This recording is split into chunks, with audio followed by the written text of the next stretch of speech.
Sénégal xippil xool ni jigéen ñi doone ay jàmbaar.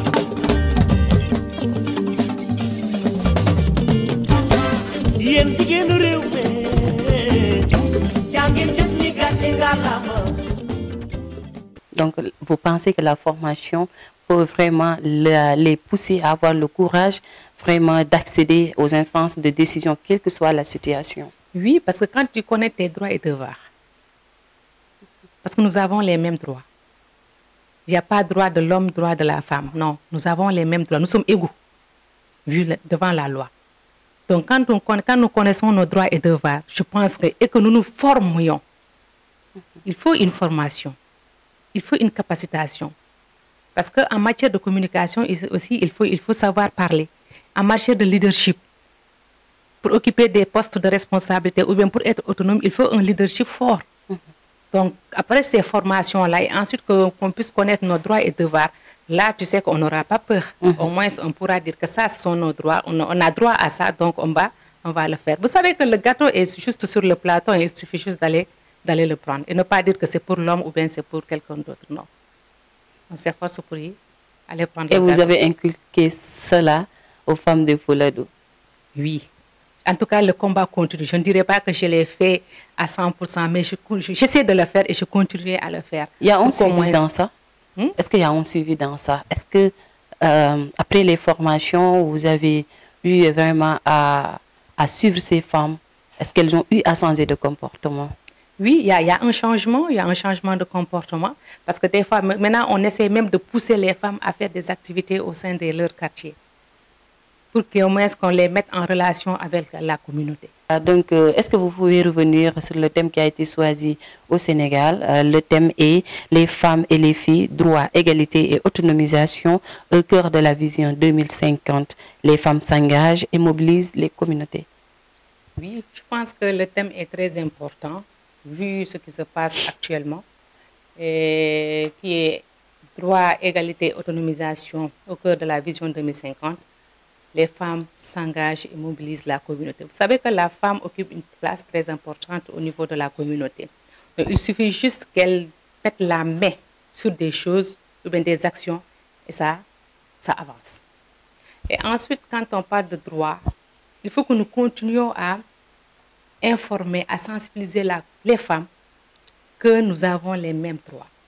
Et l'égalité et l'équité qui sont des principes clés et très importants. L'égalité entre l'homme et la femme. Et quand on parle d'égalité, il faut que nous aussi, qu'on ne fasse pas d'allusion. C'est surtout dans des domaines, ça peut être dans le domaine professionnel, etc. Et ensuite, l'équité, il faut qu'on tienne compte des spécificités des femmes. Parce que nous n'avons pas les mêmes besoins.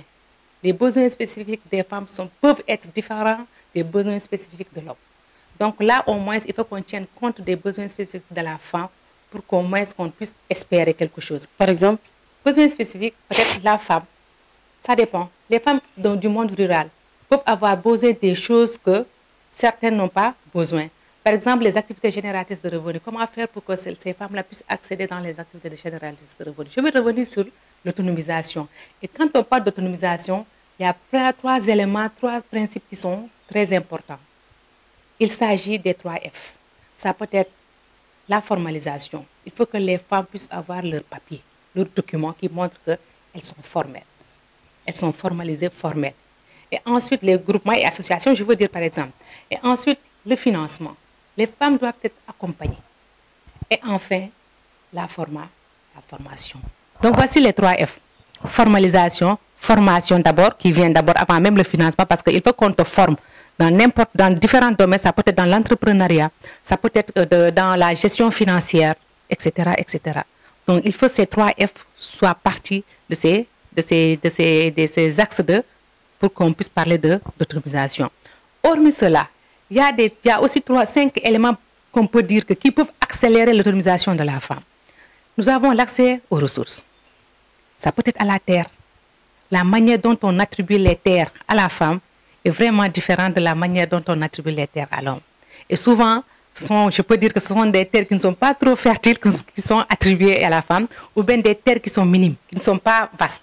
Parce que là où, ensuite, si tu n'as pas un grand espace pour cultiver, le rendement ne sera pas important. Là, vous parlez de l'égalité. Hein? Oui, au niveau de l'attribution des terres, des propriétés en quelque sorte. Nous avons aussi les ressources, je n'ai pas fini avec les ressources, ça peut être la terre, ça peut être le financement, dans le domaine financier. Qu'on continue à financer les femmes et qu'on les forme dans la manière de gérer leurs revenus. Nous avons le temps. L'emploi aussi. J'ai cité d'abord les ressources. J'ai cité le temps. Le temps, vous savez que, surtout la femme professionnelle, hein, nous n'avons pas de repos. On se lève à 6 h du matin, nous commençons à travailler de 6 h du matin à 22 h. Quand on a une pause, c'est peut-être vers après le repas, 30 minutes comme ça, on reprend vers 15 h, revenir 17 h, 18 h, on continue le dîner, on se repose à partir de 23 h. De 23 h à 5 h du matin encore. La femme n'a pas de temps de repos. Ça peut être des choses qui peuvent bloquer un peu. Et ensuite, parce qu'il y a une évaluation qui a été mise en place avec l'horloge, on s'est rendu compte, c'est juste pour voir, par exemple, dans la journée, quelles sont les activités de la femme professionnelle. Je dirais même la femme de manière générale, et même la femme reproductive. Hein. La femme qui est au foyer reproductif, du matin jusqu'au soir, ne fait que travailler, ne se repose pas. Et ensuite, quand je parle d'emploi, des fois, nous ne sommes pas épanouis là où nous travaillons. Il n'y a pas cet épanouissement-là. Mais la femme professionnelle, il y a une égalité entre la femme professionnelle et les hommes professionnels. Donc, ce qu'ils font, c'est ce que nous faisons. Hein?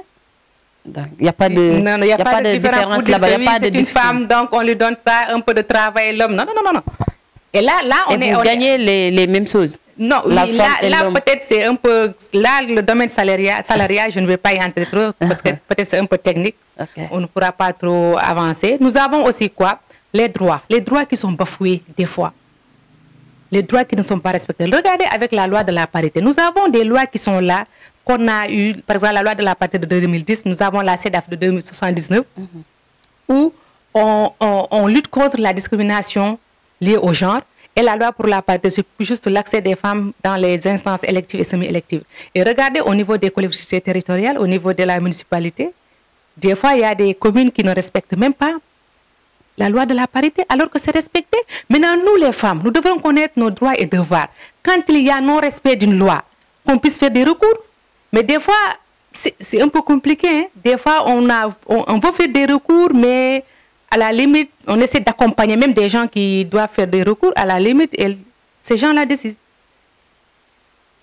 Elles ne veulent pas, les femmes là ne veulent pas, après continuer. Non, il faut que ça se continue. Il faut qu'elles savent qu'elles ont les mêmes droits. Ça ne veut pas dire que je fais ça parce que je suis contre de celui-là ou celui-là. Non, c'est juste que c'est tes droits que tu réclames. Voilà, juste que ce sont tes droits que tu réclames. C'est le dernier mot de Madame Aminata Souaré pour ce thème qui a été choisi cette année.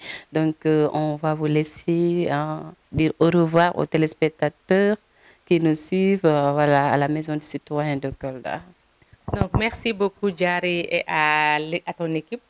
Et je pense que c'est une belle surprise, oui. C'est une belle surprise et une belle initiative de rencontrer des femmes au niveau de chez elles, juste pour échanger sur une thématique qui est aussi importante que droit, égalité, autonomisation des femmes au cours de la vision 2050. Les femmes s'engagent et mobilisent la communauté. Je pense que ça, c'est une thématique à débattre. Et je remercie la Maison du Citoyen pour le travail qu'elle est en train d'abattre au sein de la communauté du Fouladou. Et nous vous félicitons et nous vous disons qu'on diarama. Et surtout, un appel que je lance aux femmes, à nous, femmes, il faut qu'on s'active, il faut qu'on s'engage. Et il faut qu'on continue à nous former surtout, continuer à nous former pour connaître nos droits et devoirs et pouvoir s'impliquer activement dans le développement de notre communauté et de notre cher Kolda. Je vous remercie.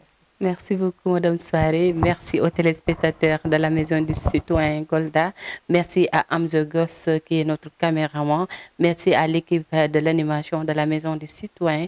Nous remercions vraiment nos chers internautes qui nous suivent, qui prennent leur connexion pour nous suivre du début à la fin. Nous vous remercions très très sincèrement et nous remercions voilà les coordinateurs des projets de la Maison des Citoyens Kolda et c'était un plaisir pour nous voilà de venir vous déranger parce qu'on vous a surpris mais bon l'échange a été vraiment important donc vraiment merci beaucoup et merci Amja Goss une fois de plus on jarama merci les Fuladungaɓe merci beaucoup jigéen jigéen jigéen jigéen jigéen jigéen ndabu yàlla ngeen ci kaw suuf